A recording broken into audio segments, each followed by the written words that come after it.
Good evening, Rotorua. Tonight on City News. Mayor Steve Chadwick has an update on last night's council meeting.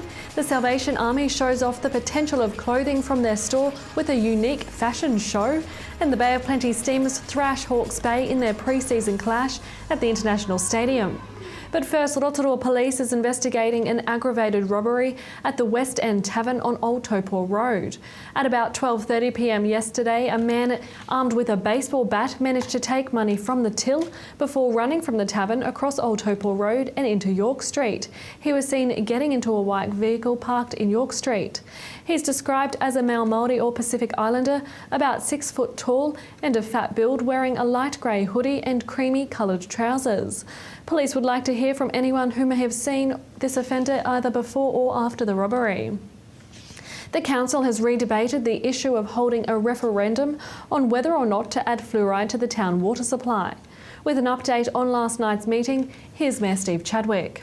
Our last council meeting was totally focused last night on what process this council will undertake to engage with the community about the sensitive issue of fluoride. This issue won't go away, but at this stage, Rotorua community and district won't have their say on whether or not this council is going to proceed with fluoridation. So we then move on to the next big issues. And we've just got through the realignment and reorganisation of council, and we have had a net loss of 66 positions with 30 redundancies. This has a very big impact on our community, 30 people losing their jobs, but I'm confident as Mayor that we've now got this council staff aligned to meet our Vision 2030 and that we will be able to deliver all that we set out to deliver when we were elected in council last October. Hard work for the council, hard for some of our families in Rotorua, but the community knew and voted that we actually have a clear direction and that council needed to be aligned to deliver against that direction. The Salvation Army held a unique fashion show yesterday aimed at promoting the designer clothing available at the Salvation Army store on Pukawatua Street. Any proceeds that we have made from the family store, they all go directly to our community ministries, so that's really what helps us purchase the items for our food parcels that we're short on. So it is money coming in from Rotorua community and going directly back into the community. Kia ora everybody, welcome to what's essentially going to be quite a fun event over the next hour. You're about to see some of the delights that are on offer here at the Salvation Army family store. To your wardrobe. All dressed down to suit the occasion, and she's dressing down. A full train with gorgeous embellishments.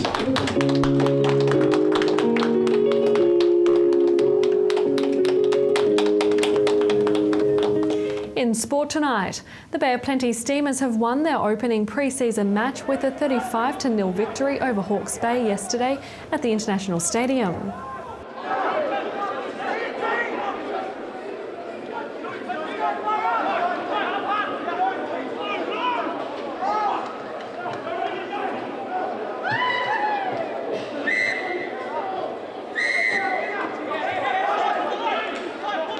Important day for the preparations of the upcoming ITM Cup. Yeah, it is. I think it's just a good gauge for the boys. They've been in camp down in Whakatane for the last few days, so I think their first hit out of the season will give them a good, sort of measuring stick to where they're at and what they need to work on. And competition starts in a couple of weeks, so it's. I think they're getting pretty excited about it. How do you think the season's going to go? Hopefully well. We're certainly. I think we've worked hard on the off season to make sure we're well prepared. So I know the boys there's a good group and a good culture there. So hopefully that transpires over to results and we get some good performances. And the All Blacks are coming to town next week with players here next Thursday, visiting with schools and communities. Rotorua Boys High will host the players for a special visit, after which they'll head to a civic event to take part in a mass jump jam activity and autograph signing session in Eade Street from 11 a.m. Plenty of excitement for our young rugby fans. To your weather update now. And the forecast tonight is occasional rain with northerlies and an overnight low of 11.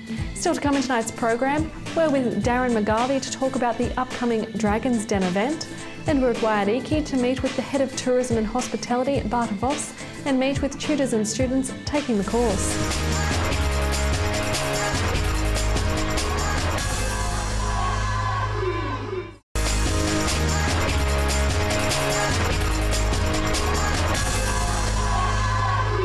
Kia ora everybody. Well, there's an exciting event coming up shortly. We're going to find out about it now with the Executive Trustee of Rotorua X, Darren McGarvey. Kia ora, Darren. Kia ora. So tell me a little bit about this project that you've got coming up. Well, Rotorua X has been running for 5 years now, and we've been doing a lot of work with startups, and we're running an incubation program, and we thought there would be a great opportunity to have our startups pitch in front of a live audience and pitch to a celebrity panel of judges. Well, that'll be quite daunting for them, I would imagine. Have you got many people willing to lay their heart and their entrepreneurial ideas on the line? Absolutely. In fact, we did a media release last week, and we've got 8 registrations, and we're charging them for the privilege as well. So it's $25 to pitch. God, you pay to pay to potentially hear that it's not going to be a success. What if they don't think it's going to be a success? Are they going to tell them?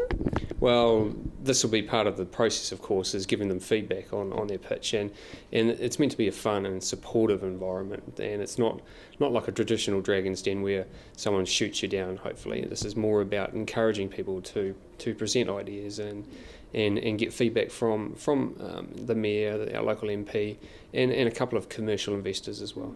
And so is there kind of some non-disclosure agreements some confidence that they have to, or some confidentiality? No, there, see, or? and this is the beauty of the process, is because as a small community, we want to collaborate, and we need to collaborate in order to grow. So this is encouraging people to overcome that fear of keeping things to themselves and putting it out there.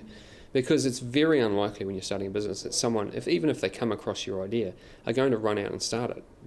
That assumes that they're going to have exactly your background, experience, skills, qualifications, your passion and desire to make this a success, and that's incredibly rare. So we need to collaborate, and we need to trust the community to support us. Now, is this the first year that you've done this particular initiative? Yes, so this is very much a brand new inaugural give it a go sort of event. It's modelled on startup pitch nights that happen overseas. I've also been a mentor at Tauranga Startup Weekend, where someone has to pitch after come out with an idea and over 54 hours develop that into a business proposition. I'm also a member of Enterprise Angels, where real life people pitch to investors, sometimes for hundreds or thousands or millions of dollars. So I've seen it in action. I know it works.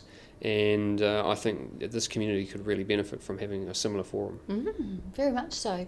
Now, it's a little reminiscent of the show A Dragon's Den, but yours is a wee bit different, isn't it? Absolutely. So this is not about raising money. This is not about seeking capital from the judges.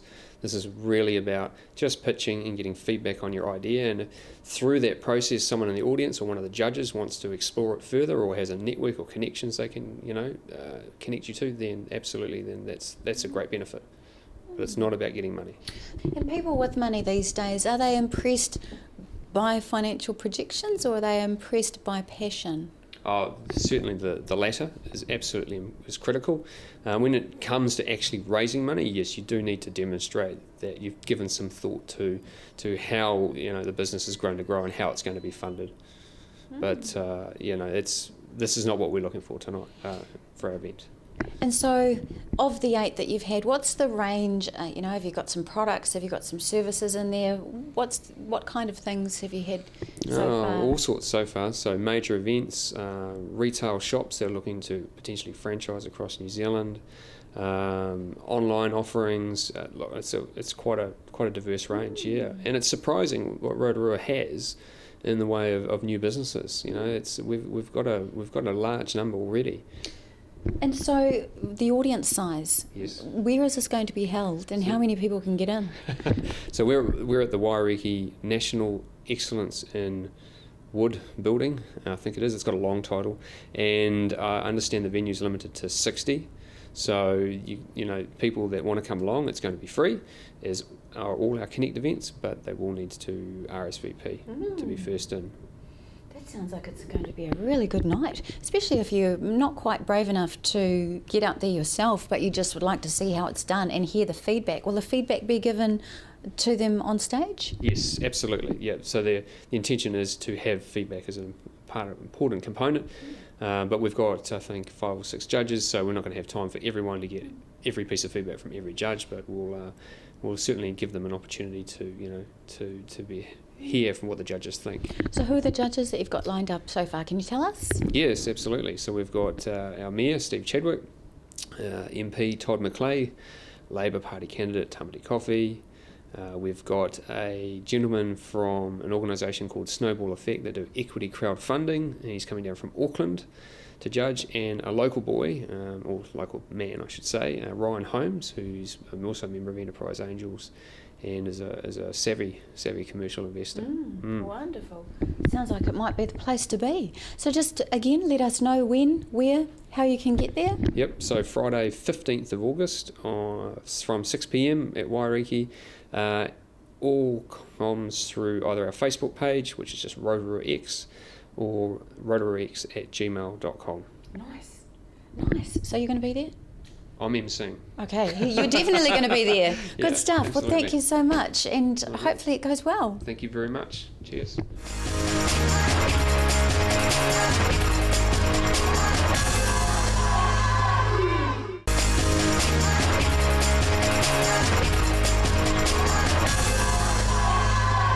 Well, we're down here at Wairiki Institute of Technology today, and we're in the kitchens, the industrial kitchens, with the students of the certificate and professional cookery. Now, you can't tell at home, but the aromas in here are absolutely delicious. They are to die for. So keep watching, because if you like Indian food, we've got a great story for you. Hey guys, what's your name?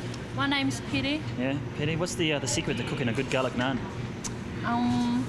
To make sure it's not brown too much, put heaps of garlic and clarified butter in it. Clear out all those cobwebs, eh? Garlic's pretty good for you. Yeah. How long have you been a Wairiki chef student? I did trades for 2 years. It's through high school, and this is my first year tertiary. Cool. How long you got to go? This year and then the rest of next year. Sweet, so not too long, eh? So what are your aspirations then? I want to travel first and do a bit of cooking on the side. I just ripped that. But Well, I tell you what, I've done a bit of travelling, and everywhere they go, or people go, Kiwis always get jobs as chefs and barmen, so yeah? yeah, you'll get a job easy. Cool. Yeah, I want to go to different places and cook different foods and experience it all. I think it'll be cool. Hey guys, I heard the secret to cooking a good garlic bread is not to overcook it or let it go brown. What's your opinion on that? Nah, that should be nice and crispy. Nice and crispy? Yeah. Yeah. The only way to have naan bread. Nice and crispy. Have you been at Wairiki long as well? It's my first year at Wairiki. Yeah. Yeah. What do you want to do with your chefing skills once you graduate? Just work in the industry, ultimately open a restaurant in the end, yeah. That's the plan. It's looking pretty tasty. Hopefully it turns out I alright. hope it's not too far away, because I'm a bit of a fan of garlic naan bread. Are you? Those are the ones to look after. They'll have the best naan around, I reckon. I heard you're probably one of the best garlic naan chefs here at Wairiki. I'm not. I'm just the normal one. How about you guys? I think you've got a distinct advantage. You know, you guys are obviously from India, and this is part of the sacred diet of Indian culture. What's the secret to cooking good garlic naan? These are my. I like garlic naan. What's the secret to cooking a good one? Maybe a good hot tandoor. A good hot tandoor, and maybe you need a dough perfectly cooked. So that the tandoor is like more of 400 degrees Celsius. And Oh, that's pretty hot, Yeah. isn't it? Yeah. So what do you want to do when you graduate? Do you want to be a chef and travel like the other students here? yeah, I want to. So my plan is like doing a job over here and then traveling to Europe or something. Nice. Yeah. So keep on traveling. Well, you're not allowed to leave until I've tried that garlic naan. Oh, sure, you can try some. Oh, look at that. Asking you to receive. Hi Bart, thanks for joining us today on City News. Now, obviously Rotorua is one of the tourism hospitality capitals of New Zealand. How imperative is it for these students to come through the courses here at Wairiki so they become experienced enough to step out into the industry? Well, it's hugely critical. Our curriculum is really what drives us. Over the last 5 years, we've totally revamped all the curriculum, and we've gone to industry to actually find out what it is that their needs are. So we try to, rather than dictate what people learn, we try to work with the people, the stakeholders, to find out what they need. So we've built a curriculum, a 2-year diploma, which is everything that's relevant, from cheese making to salami making to food hygiene to HACCP and to lighter level management stuff, which enables them when they go out to industry to be ready to tackle anything that's thrown at them. So it's very important. It's quite interesting to see that there's a varied amount of ages in here. So it's not just young people leaving school, but there's people from 20s right through to their 40s. Yeah, good point. It's really interesting. A lot of people find that culinary arts passion that comes back later in life. They think maybe that's something I'd like to do, and they go do another career and they think actually it's still a burning desire inside. So they come back and say, listen, we'd like to do it. And for all different reasons, really. Some people just want to do better food, more nutritional food for at home, and other people want to have another crack at a trade, like I just said. But yeah, we have it literally from everyone. They start at kind of high school level and they go right through almost to retirement age at time, and they just come into pockets of the courses or the whole qualification and complete that dream of theirs. How important do you think the Rotorua Tourism and Hospitality Awards are, considering that here is the foundation, this is the bottom line, if you like, of people coming up through the industry? I think it's really important, and I think if we don't do tourism well, we're kind of in a hard spot. Between Queenstown and Rotorua, it's who we are as a people, and it's who we are as an area. So it's really important to be educating both the youth and the people from around the Wairiki region to really start contributing to that tourism and to selling it. And I think it starts with us in education. It's about getting the fundamentals right, getting them onto the right courses, into the right jobs, and then contributing to the economy. Now, there's about 20 students in this class here behind us, but how many have you got in total throughout the whole hospitality and tourism faculty? We've got over 250 students from Rotorua, Taupo, Whakatane and here at Makoia, doing all sorts really, from hospitality, tourism, cookery, cafe operations, barista, food safety training. So we've kind of increased our business by about 500% over the last 5 years, and it comes down to the right qualifications with the right lecturers delivering what's really wanted out there. Cheers, all the best. Thank you so much.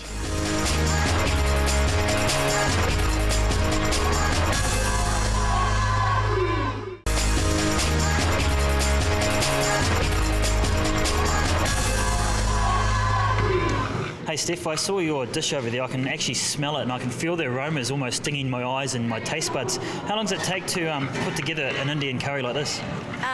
It's more the cooking time, like prep time would be about 20 minutes, but it's allowing it all to cook out and infuse together, definitely. Do you like cooking Indian food? Yeah, definitely. I love all the spices and the heat of the food, definitely. So what do you want to do once you graduate from here? Probably go overseas, maybe on cruise ships. That would be something different, travelling but also cooking at the same time. So yeah, I'll definitely go on the cruise ships. And what's this dish you got over here, this little side dish? Is it a dip? It's butter chicken. It's a butter chicken? Yeah. Can we try some? Yeah, sure can. Hey Jonathan, now you're the tutor of all the students here. Lucky man, you get to taste test all their experiments. What do you think it takes for these guys to become good head chefs or good chefs and get secure jobs when they leave here? At the end of the day, they've got to be disciplined. They've got to be dedicated, and they've got to have heart in what they do. If they're not dedicated and they turn up to work sick or ring up and say they're not coming in, they're not going to get anywhere.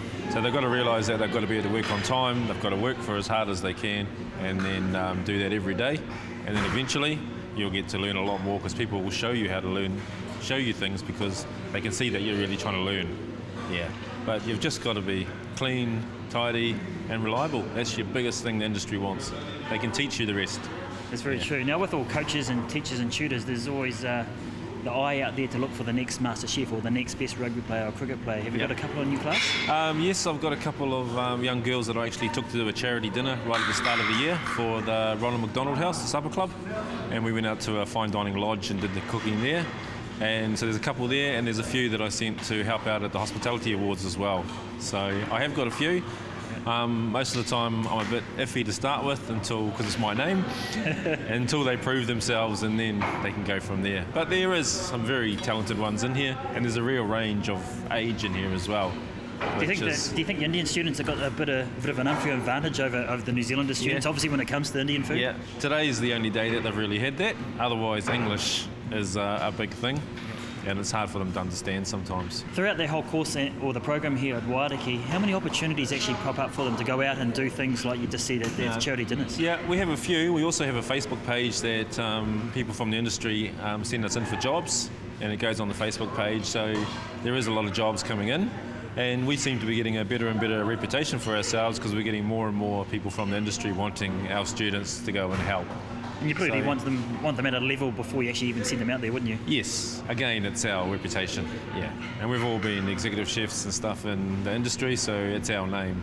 So yeah, it's not just Wairiki, it's our personal names as well. That's right. Yeah. Now I had a look around the room. There's lots of different ages, lots of different cultures, both male and female. So it's a good mix of all people groups, really. Yes, it is a very good mix. Some of the older ones, they take the younger ones on board and look after them. And again, it's the older ones, they probably know what they want in life a bit more. So they understand it, where the young ones are here just to do a course, have a feed, have a bit of fun until they realise how it all works. And it's up to them here too, because we're still their teachers and that, but we're not their babysitters. So if they don't turn up, that's their problem. They're missing out. So we'll still chase them up, but it's not like school where you feel like you have to be here. No detention, eh? Yeah. If they miss a day, they miss out assessments, their marks are going to drop. So it's all up to them. Everything's about them. And of course they're paying for student loans as well, isn't it? Yeah. And they're actually, and they've paid their fees and everything. So if you don't turn up, you don't get your money back. Yeah, cool. Yeah, now I'm just noticing that our cameraman Ron, he's drooling at the mouth because I know he's a fan of Indian food, so we might have to try some of it. What do you reckon? Yeah, no worries. I'll let you try some. Cheers, Jonathan. Okay.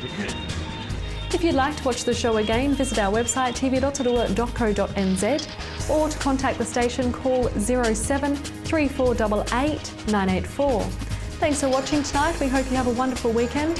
Pumaria.